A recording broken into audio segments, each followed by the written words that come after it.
आज की वीडियो में हम लोग देखने वाले हैं डेंडेडन सीजन 2 का 10th एपिसोड। तो चलिए अब कहानी को शुरू करते हैं। कहानी शुरू होती है एकदम नए सिरे से, जहाँ पे हम देखते हैं एक न्यू कैरेक्टर को जिसका की नाम था है किंता, जो कि यहाँ पे तैयार होकर फटाफट स्कूल पहुंचता है। और स्कूल के बाहर हम देखते हैं केन को, जो कि खंबे के पीछे छुपकर मोमो को देख रहा होता है। और यहाँ पे मोमो केन का इंतजार कर रही होती है। और ये सीन देखकर मुझे यहाँ पे एपिसोड नंबर 3 की याद आ गई, क्योंकि उस एपिसोड में भी ऐसा ही कुछ हुआ रहता है, जहाँ पर केन सबसे पहले मोमो से मिलता है और फिर वो दोनों अपने अपने क्लासरूम में साथ में जाते हैं। और फिर रिसेस होने के बाद वो दोनों आपस में बात करने के लिए एक दूसरे के क्लासरूम की तरफ फटाफट बढ़ते हैं, लेकिन वो दोनों एक दूसरे को नहीं मिलते। और फिर इसके बाद वो दोनों एक दूसरे को ढूंढना शुरू करते हैं, लेकिन पूरे स्कूल में एक दूसरे को ढूंढने के बावजूद भी वो दोनों एक दूसरे को नहीं मिलते। तो वो दोनों थक हार कर एक जगह पे बैठ जाते हैं और केन के ठीक सामने ही किंता भी बैठा हुआ रहता है। और मैं आप लोगों को बता दूं, किंता यहाँ पे केन से जलता है और वो यहाँ पे पूरे टाइम केन का पीछा कर रहा है,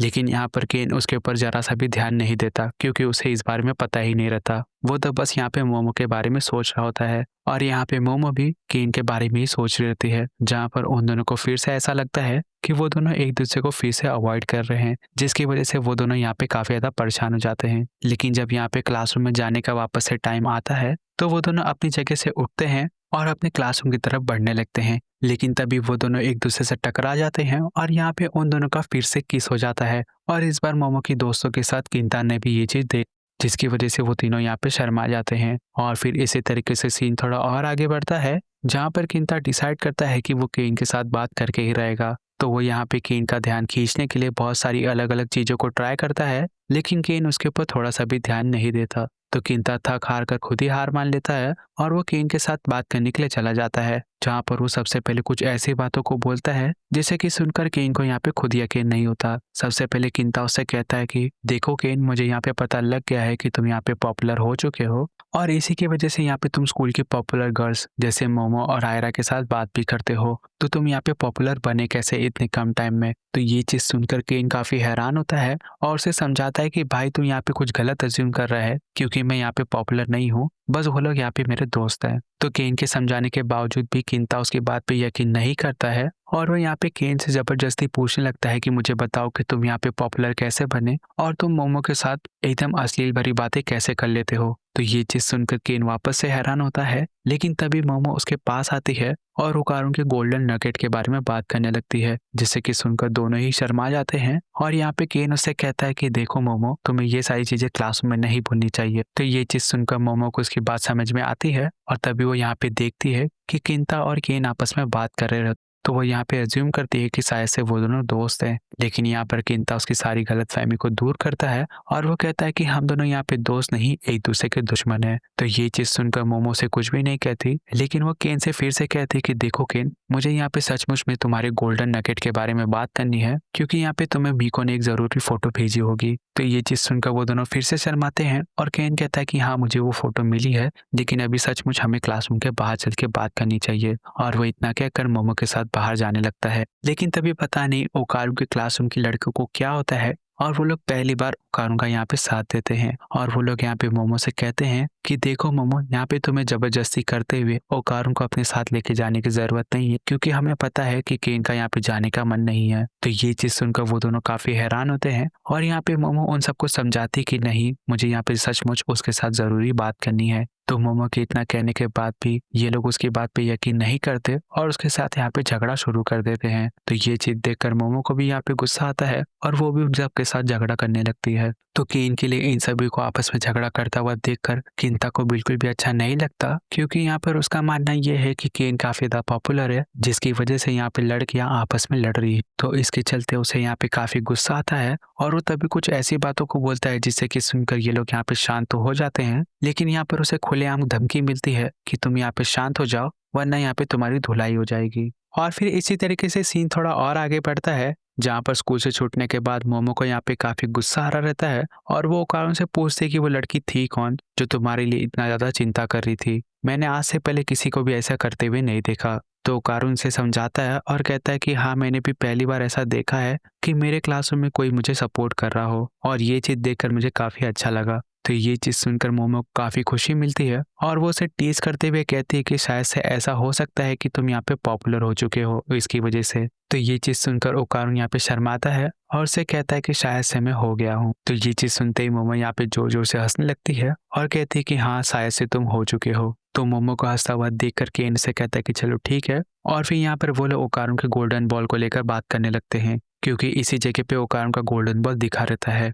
और वो दोनों यहाँ पे उसे ढूंढने के लिए आए रहते हैं। लेकिन तभी हम देखते हैं किंता को जो कि उन दोनों का पीछा कर रहा होता है और उसे यहाँ पे ओकारुन से काफी ज्यादा जलन महसूस हो रही रहती है क्योंकि वो मोमो के साथ बहुत सारी अश्लील वाली बातें भी कर रहा होता है इसके हिसाब से और इसकी वजह से यहाँ पे उसे काफी गुस्सा आ रहा रहता है। लेकिन तभी गलती से उसका पैर एक जगह पर टकरा जाता है जिसकी वजह से वो दोनों उसे देख लेते हैं। तो वो अपने आप को बचाते हुए उन दोनों से कहता है कि मेरा घर इसी रास्ते से पड़ता है और वो जैसे ही ये बात बोलता है तभी वो हवा के अंदर उड़ने लगता है और पूरा जगह एकदम चेंज हो जाता है और जगह चेंज होते ही वो उड़ता हुआ मोमो की तरफ बढ़ने लगता है। तो ये चीज देख कर केन फटाक से ट्रांसफॉर्म होता है और उसे नीचे की तरफ धक्का दे देता है। तभी यहाँ पर मोमो केन से पूछती है कि ऐसा कैसे हो गया, ये अचानक से हवा में कैसे उड़ने लगा। तभी केन उसे कहता है कि मोमो वहां पे देखो और वो दोनों देखते हैं कि गोल्डन बॉल हवा के अंदर उड़ रहा है और ये चीज देखते ही वो दोनों गोल्डन बॉल की तरफ चार्ज करते हैं। लेकिन यहाँ पर मोमो गोल्डन बॉल को नहीं पकड़ पाती लेकिन केन यहाँ पे गोल्डन बॉल को पकड़ता है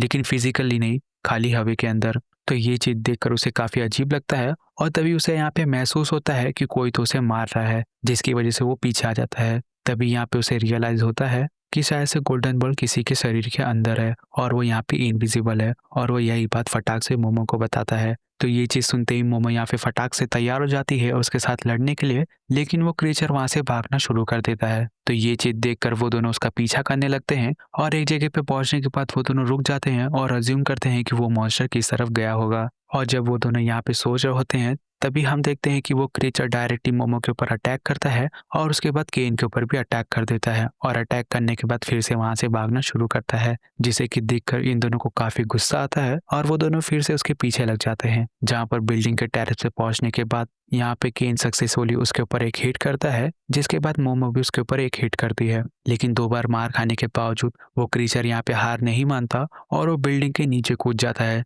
तो ये चीज देखकर मोमो यहाँ पे केन से कहती है कि केन तुम यहाँ पे मुझे आके पकड़ लो, हम लोग भी यहाँ से जंप करेंगे। तो केन उसकी बात मानकर उसे पकड़ लेता है जहाँ पर मोमो अपनी पावर का इस्तेमाल करके नीचे की तरफ जंप करती है और वो दोनों जैसे ही उस क्रीचर के पास पहुंचने वाले रहते हैं तभी वो क्रीचर उन दोनों को नीचे की तरफ धक्का दे देता है जिसकी वजह से यहाँ पे मोमो का बैलेंस बिगड़ता है और वो लोग नीचे की तरफ गिरने लगते हैं। लेकिन मोमो यहाँ पे अपनी पावर का इस्तेमाल करके अपने आप को और ओकारुन को यहाँ पे बचा लेती है लेकिन उसे यहाँ पे काफी ज्यादा गुस्सा आ रहा रहता है और वो यहाँ पे कंप्लेन करी रहती है कि वो दोनों किस तरीके से इस क्रीचर का सामना करे क्योंकि वो दोनों तो इस चीज को देख ही नहीं सकते। तो मोमो को कंप्लेन करता हुआ देख करके इन उसे यहाँ पे शांत करता है और तभी यहाँ पे उन दोनों को किंता की चिल्लाने की आवाज सुनाई देती है। तो उसकी आवाज सुनकर वो दोनों काफी घबरा जाते हैं और फटाफट किंता को बचाने के लिए उसकी तरफ दौड़ते हैं। लेकिन तभी वो दोनों यहाँ पे देखते हैं कि किंता बिल्डिंग से नीचे गिर रहा रहता है लेकिन मोमो अपनी पावर की मदद से उसे यहाँ पे बचा लेती है और किंता की बचते ही वो क्रीचर वापस से उन दोनों के सामने आ जाता है।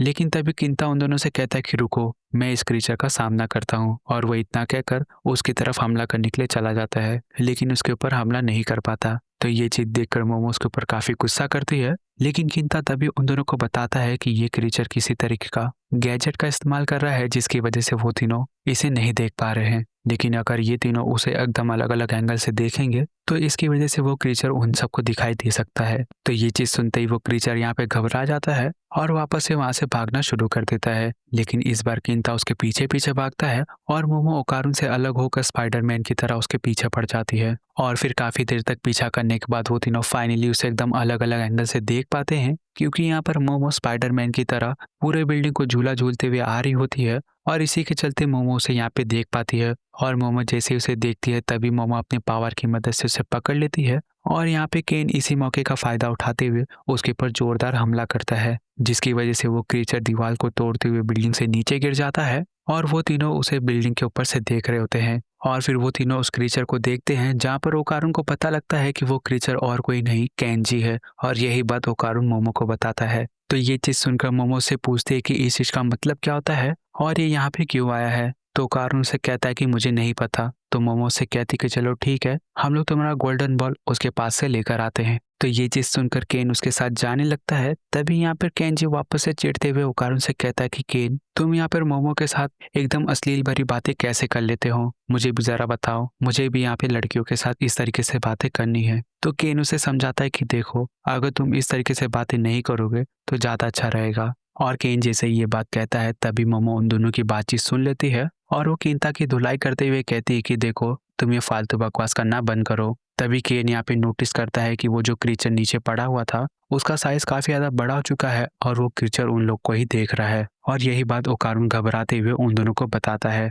तो ये चीज देखकर वो तीनों की हालत पूरी तरीके से खराब हो जाती है, लेकिन वो क्रीचर की हाइट अभी भी रुकती नहीं और फिर यहाँ पे ये वाला एपिसोड फाइनली खत्म हो जाता है।